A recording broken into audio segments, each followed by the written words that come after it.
We're here in Barcelona at Mobile World Congress. I'm standing at the Dell booth with one of their partners, Red Hat, and I'm standing with Radhesh Balakrishnan, who is the Senior Director of Product Marketing for Red Hat.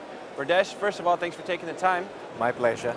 So tell me what you're focused on right now. I'm the General Manager for OpenStack at Red Hat, so I'm focused on making sure that OpenStack adoption across the globe just takes off. That's my primary focus. Okay, well, since you brought it up, what is your strategy there? So there are three pillars to the product strategy. First one is co-engineering Red Hat Enterprise Linux, OpenStack, and KVM to form the cloud platform for organizations, both enterprises and telcos to run.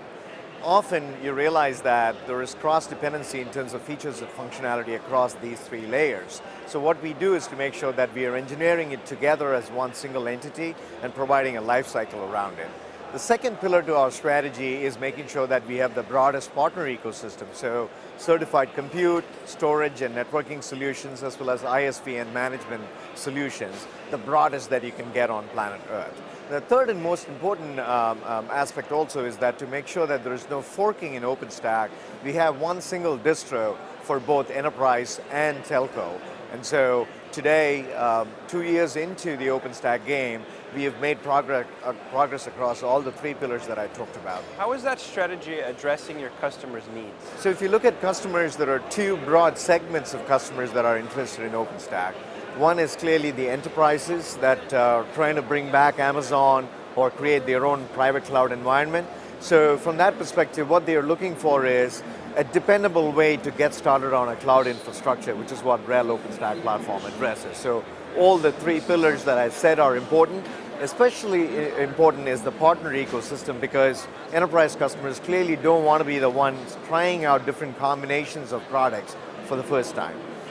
The second big segment that's of relevance is the telco or service provider segment, where there is massive change that's happening in terms of open source adoption itself. So from that perspective, being the clear leader from an upstream contribution across all the layers required for us standing up a solution is a key value proposition we bring to customers, and that's how we offer value to our customers in that segment.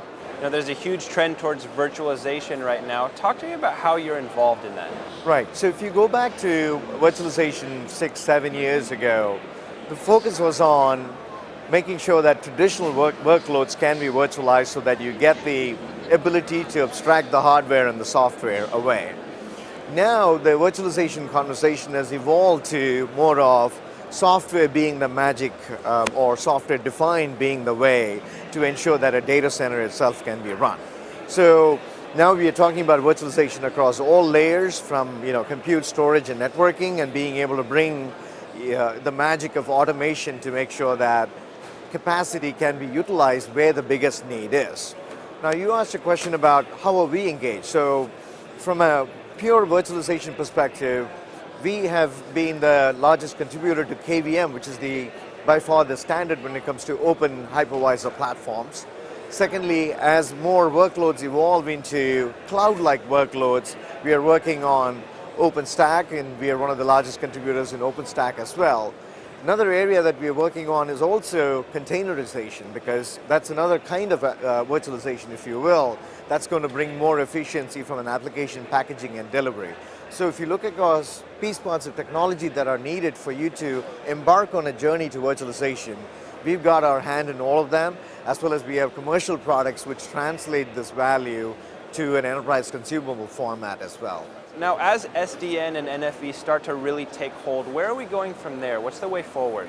Right, I think I mentioned a little earlier about containerization as a raging opportunity that's in front of all of us, because the network function virtualization in general, the focus on that is making sure that the cost out of the proprietary past is taken away. So that's a good, important step.